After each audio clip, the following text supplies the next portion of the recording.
అన్న చెప్పండి. ఈరోజు ఉస్మానియా యూనివర్సిటీ ఎందుకు దీనికి వేదికగా అయింది?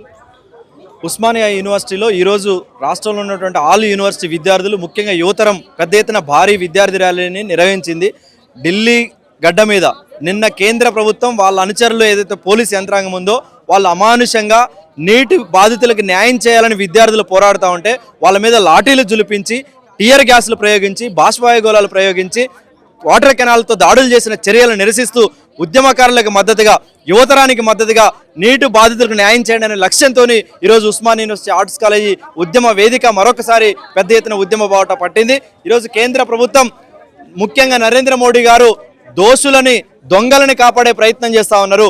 నీట్ పేపర్ లీకేజ్ జరిగి 23 లక్షల మంది విద్యార్థులు రోడ్డు మీదకి వచ్చారు.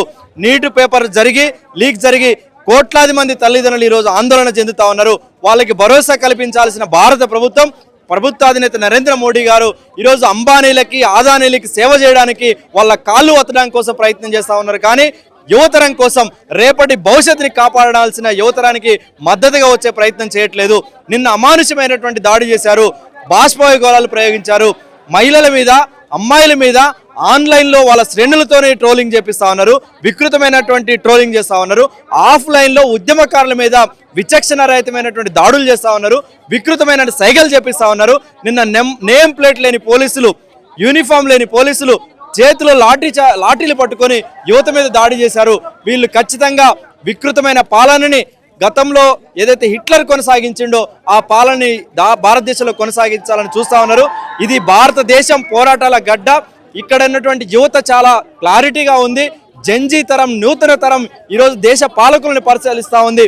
మీరు దాటవేత చర్యను ప్రారంభిస్తే మాత్రం ప్రతిఘటన రూపంలో మరో పెద్ద ఉద్యమం రాబోతుందనే విషయాన్ని నేను గుర్తు చేస్తా ఉన్నాను. అయితే అన్న ఇప్పుడు మోదీ కూడా రిజైన్ చేయాలి అని చెప్పేసి స్టూడెంట్స్ అంటున్నారు. ధర్మేంద్ర ప్రధాన్ అయితే రెస్పాన్సిబుల్ కాబట్టి రిజైన్ చేస్తే ఒక అర్థం ఉంటుంది. అంటే మోదీ ఎందుకు రిజైన్ చేయాలి అని, మోదీ రిజైన్ చేయాలి అన్నప్పుడు ఈ విద్యార్థి ఉద్యమానికి చాలా వ్యతిరేకత వచ్చే అవకాశం ఉంది కదా మోదీ ఫాలోవర్స్ నుంచి.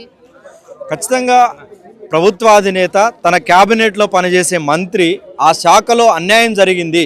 గతంలో లాల్ బహదూర్ శాస్త్రి గారు భారతదేశానికి రైల్వే మినిస్టర్గా ఉన్నారు. అరియలూరులో తమిళనాడులో ఒక ఘటన జరిగితే అక్కడ ప్రమాదవశాత్తు ప్రాణాలు కోల్పోతే దానికి బాధ్యత వహిస్తూ, నైతిక బాధ్యత వహిస్తూ రాజీనామా చేశారు.